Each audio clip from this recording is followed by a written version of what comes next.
Are you having difficulty in finding an Ola or Uber today, or did you have to pay more for your ride?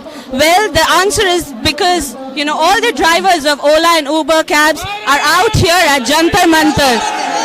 So you can feel the pulse here. It's a huge, a lot of number of drivers have turned up, and I have members of 4 cab associations here, and a lot of drivers who have gathered. And cabs are not running on roads, and Ola and Uber has enforced surge pricing, so people are having a lot of difficulty in boarding cabs today. So the main core issue today here, why these drivers have, as you can see, have come here and joined this protest, is because they are saying their incentives are being decreased and they are having to work overtime, which is actually a big risk for the passengers too. Now let's hear out from Kamaljeet ji, who is the president of one association of cab drivers here. Sir, what's your name, sir? Kamaljeet Gill. And आप कौन से association से? Sarvodaya driver association of Delhi. Sir, क्या आप लोग आज यहाँ पे क्यों आए हैं? ये हमारी को ये उबर कंपनी और ओला कंपनी, इन्होंने बेहतरीन सपने दिखाया, हमें सुनहरे सपने दिखा के गाड़ियाँ दिलवा दी। गाड़ियाँ दिलवाने के बाद इन कंपनियों ने हमें अच्छा पैसा दिया और अपने ऑफिसों के अंदर इन कंपनियों ने एजेंसियों को बैठा के हमें इजी तरीके से फाइनेंस करवाई अपने लेटर पैड पर।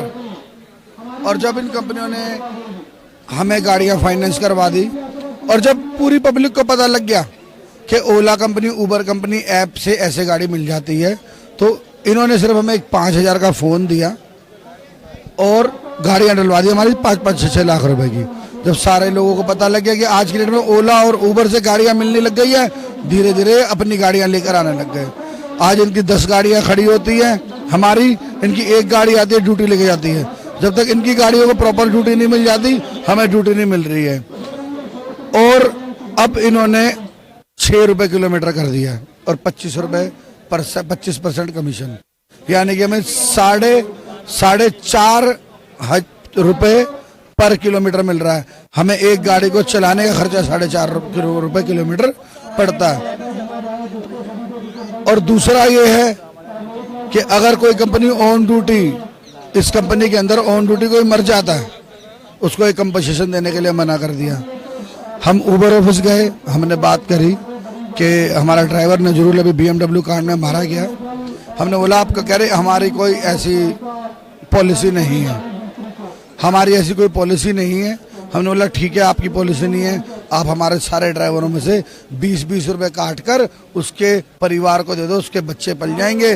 कह रहे ये पॉलिसी भी हमारी नहीं है। उबर कंपनी की तब पॉलिसी कहाँ थी ये, जब नेपाल में भूकंप आया था और आपने 100 रुपए हमसे काट के नेपाल में दे दिया। वहां पर तो हमारा कोई ड्राइवर भी नहीं मरा था, ये आदमी तो हमारा ऑन ड्यूटी मरा है। ये कह रहे हमारी कोई पॉलिसी नहीं है। आज की डेट में कोई अमेरिका का आदमी यहाँ मर जाता है तो हमारी टूरिस्ट भी मर जाता है तो हमारी सरकार भी उसे देती है। So basically the problem that they're saying that drivers of Ola and Uber get no protection from these companies in case they are harassed by the police, or you know or the cabs are impounded by them, or even if in case of some accidents like the recent BMW case where a driver was killed by an BMW driver. और उसके बाद हमारी गाड़ी छुड़वाने के लिए भी हमें permission मिली है 12 बजे। अब तक उस गाड़ी को नहीं छोड़ा गया है। पुलिस वाले ये कहते हैं हमारा वकील ले लो, कोई आदमी कहता है हमारा वकील ले लो। BMW केस में हमारी गाड़ी, उसको बुलाओ, कहाँ गया तैमूर भाई, तैमूर को बुलाओ। जिसकी गाड़ी में एक्सीडेंट हुआ था भाई का, जिसका भाई मरा है, उसको कल जाके, और अभी भी 1 महीना हो गया है हमारी गाड़ी नहीं छुड़ रही है, क्योंकि वो BMW वाला आदमी था।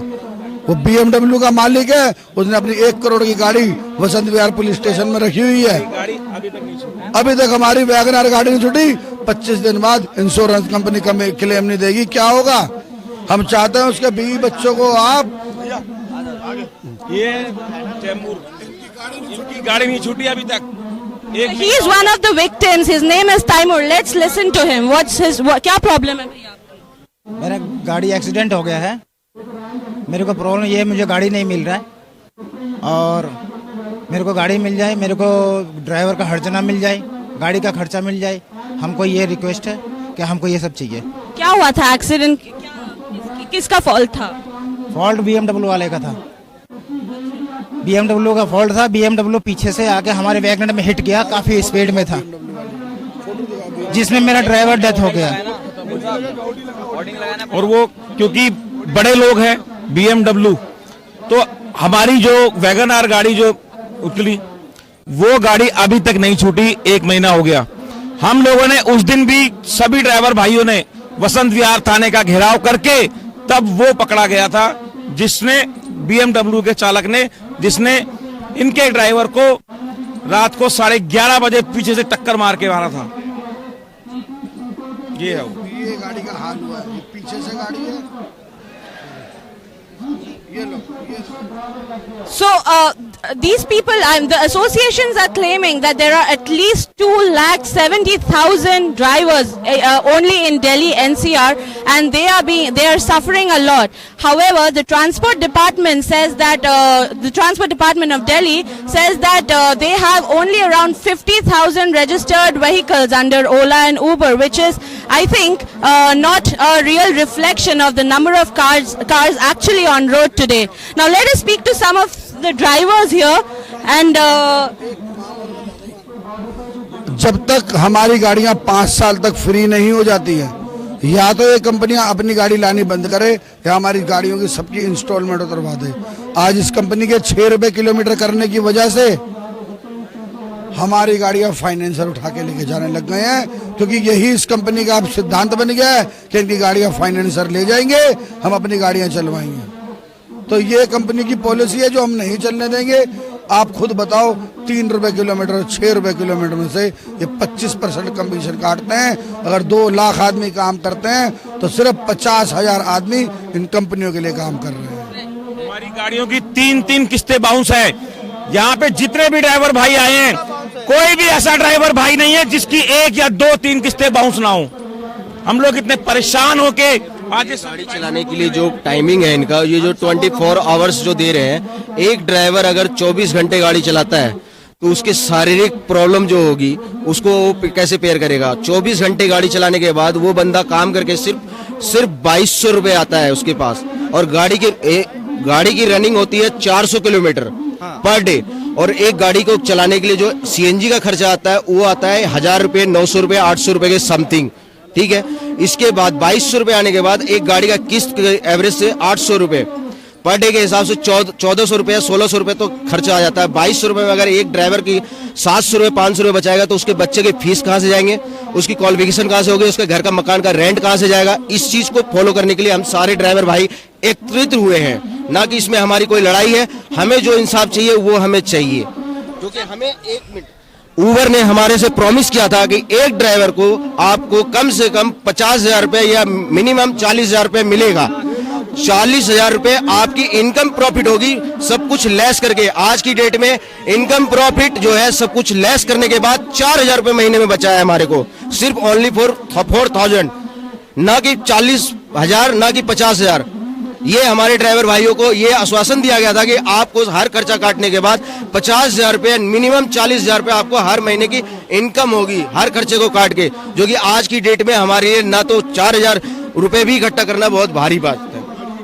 For all those who just joined us right now, we are doing a Facebook Live from Jantar Mantar, where drivers of Ola and Uber, mobile-based cab aggregators, have come together to protest against these companies. Now they are claiming that they are being they've been asked to do overtimes, which and to meet targets which run across 24 hours, and they say that their fares currently are even lesser than auto rickshaw drivers, and that is not justified. Now, speaking of overtime, the whole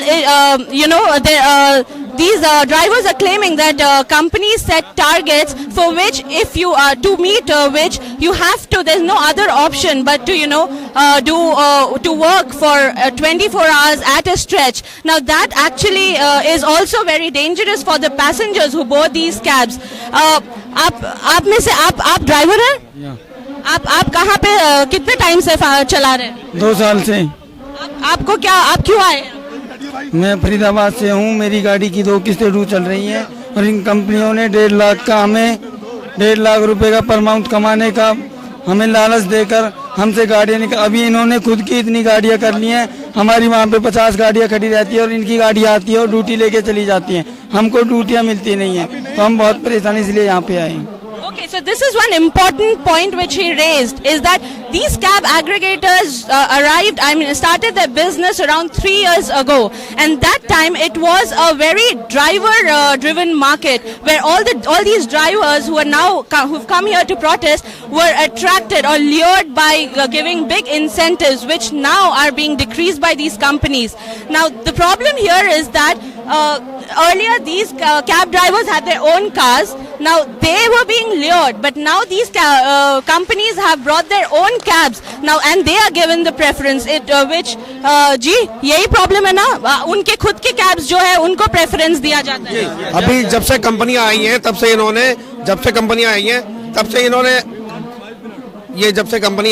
से इन्होंने जो हमें लालच दिया था, उसके बाद सबसे पहले इन्होंने हमारी अपनी गाड़ियां डलवाई जी, और 1 साल के बाद इन्होंने अपनी गाड़ियां डालनी चालू कर दी। उसके बाद हमें कम से कम बुकिंग आने लग गई है, जिसकी वजह से हमारी किस्तें जानी बंद हो गई है। और सबसे बड़ी बात मैं गवर्नमेंट का भी कंप्लेंट है गवर्नमेंट की तरफ से कि ये जो डेली की डेली जो नई गाड़ियां आती जा रही हैं, जिसकी वजह से दिल्ली में चलना मुश्किल हो गया है। गाड़ियां रिंग में चल रही हैं। ये नई रजिस्ट्रेशन हो रही है, और नई रजिस्ट्रेशन को ब्लॉक करना चाहिए, बंद करना चाहिए, ताकि गाड़ियां और नई रजिस्ट्रेशन ना हो, जिसकी वजह से आज की डेट में दिल्ली में सड़कों में चलना भारी हो रहा है। Right.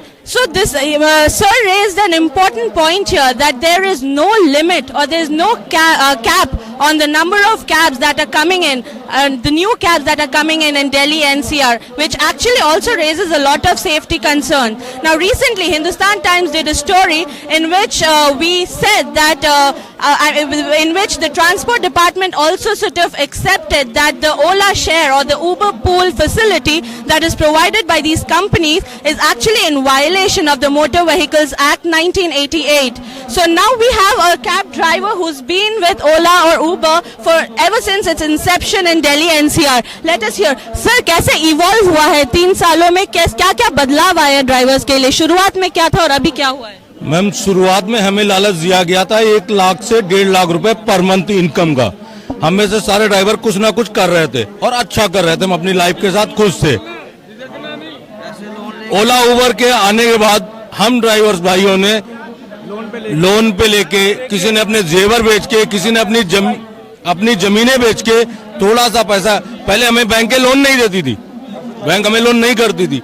उसके बाद ओला उबर ने हमें सपोर्ट किया कि हम आपको गाड़ियां दिलवाएंगे, आप पैसे लेके आइए। उन्होंने अपने फार्म पे 1.5 लाख रुपए महीना ड्राइवर कमा रहे हैं, तो ये किस्तें कैसे बाउंस हो रही है उनकी? अगर 1 से 1.5 लाख रुपए महीना अगर हमारा ड्राइवर इस समय कमा रहा है, तो उसकी गाड़ी किस्तें बाउंस हो रही हैं, गाड़ियां उठ के जा रही हैं, फाइनेंसर लेके जा रहे हैं। आज ये हालात हो चुके हैं कि हमारे ड्राइवर इतने परेशान हैं कि रोटी खाने के लाले पड़े हुए हैं, जो कि आगे समूह देख रहे हैं। जिन ड्राइवरों ने बहुत सारी कंट्रियों में जो टैक्सी चल रही है वो 8 घंटे लॉगिंग रहती हैं, ओनली 8 आवर्स। हम भाई 20 घंटे, 16 घंटे, 24 घंटे, यहाँ तक कि 36 घंटे लॉगिंग रहना पड़ता है, क्योंकि टारगेट इतना बड़ा हो चुका है कि हम उसे पूरा नहीं कर पाते 20 घंटे के अंदर। तो हम ये चाहते हैं हमारी लॉगिंग भी सिर्फ 12 घंटे हो, हमें भी इंसानों की तरह जीने का हक मिले, इंसानों की तरह सुविधाएं मिले। So clearly, sir is making an important point that these drivers who were initially lured by giving huge intense incentives now are turned into mere bonded laborers, because they have to work for 24 or even 36 hours at a stretch to meet their targets. Now let us if you can see, ये क्या है sir? 6 रुपए इसके अंदर 25 rupees commission उनका, 6 रुपए किराए के अंदर, जो कि हमें बच के पड़ता है सिर्फ 4.5 रुपए किलोमीटर, और 3 रुपए 6 रुपए किलोमीटर है। ये पढ़े लिखे नौजवान even I am graduate. Okay, आप क्या करते थे पहले? I am graduate. पहले मैं वर्किंग था एक कॉर्पोरेट ऑफिस में, ठीक है, नाम मैं नहीं ले सकता हूँ, ठीक है। 6 रुपए किलोमीटर का रेट है, आप समझते हो। 2.5 रुपए किलोमीटर रनिंग है, ठीक है। 2 रुपए किलोमीटर उसका मेंटेनेंस चला गया। अब 2 रुपए में किस्त भी देनी है, घर भी देखना है, everything is included in that, in 2 rupees. देख रहे हो? और सबका डिफरेंट डिफरेंट सिनेरियो है। एक दिन कोई गाड़ी नहीं चलाता है, उसका डिफरेंट सिनेरियो है, उसको अलग रेट मिलेगा। 2 दिन कोई नहीं चलाता है, उसका अलग सिनेरियो है, ठीक है। और डीडी है, 25% कमीशन है, डिडक्शन इतना है ना, कुछ नहीं बोल सकते, सारे परेशान है। Now, I want to raise one point here. So, एक क्वेश्चन है मेरा, अगर किसी कैब ड्राइवर को कोई प्रॉब्लम है तो ट्रांसपेरेंसी कितना है ओला और उबर के साथ? आप कितनी आसानी से कम्युनिकेट कर सकते हैं उनके साथ?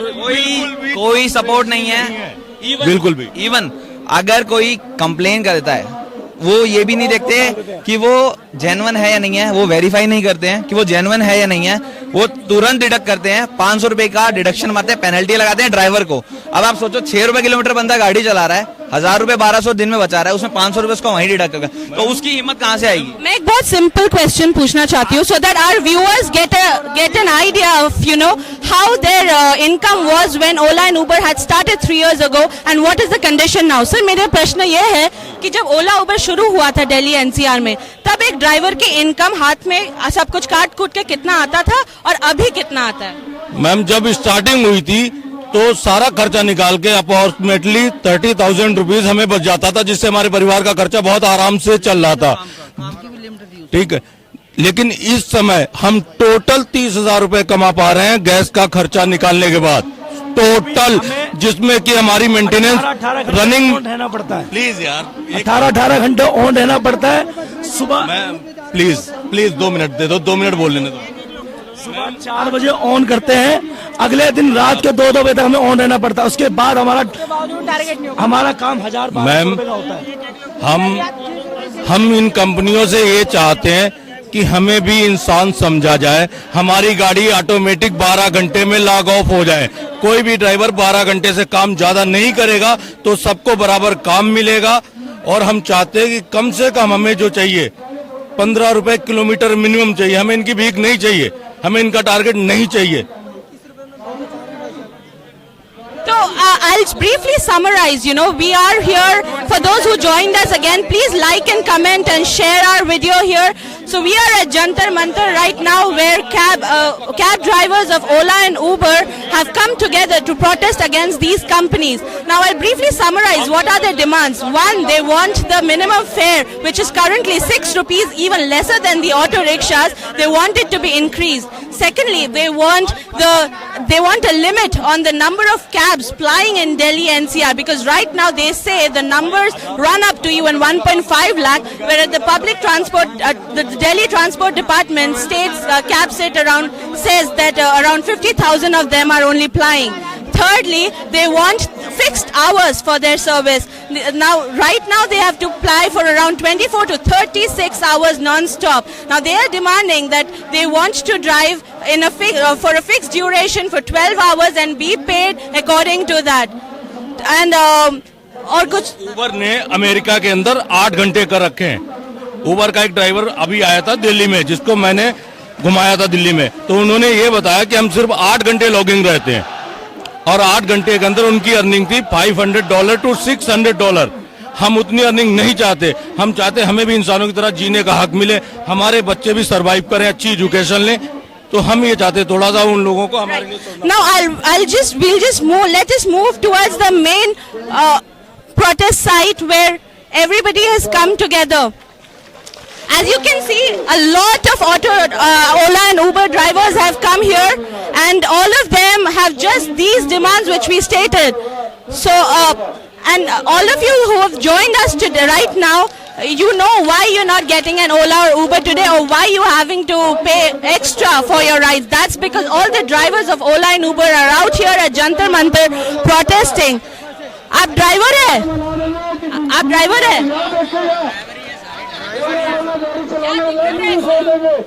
मैडम बहुत परेशानी हो रही है जी, कंपनी कमीशन ले रही है, पेमेंट काट रही है, और हमें 1.5 रुपए मिनट बता के कस्टमर से एक ही बार में पूरी पेमेंट ले ली जाती है। कई बहुत ज्यादा परेशानी हो रही है, 24 घंटे गाड़ी चलाई जा रही है, कोई रेस्ट नहीं है, कोई कुछ नहीं है। Right. So we'll wrap this up here, and I hope the government, both the center and the Delhi government take some action against this, and the companies actually should, I hope they look into this issue. Their incentives are decreasing and it might lead to a big uproar in the coming time. This is Shweta Goswami from Hindustan Times, and please like, share and comment on this video. Thank you.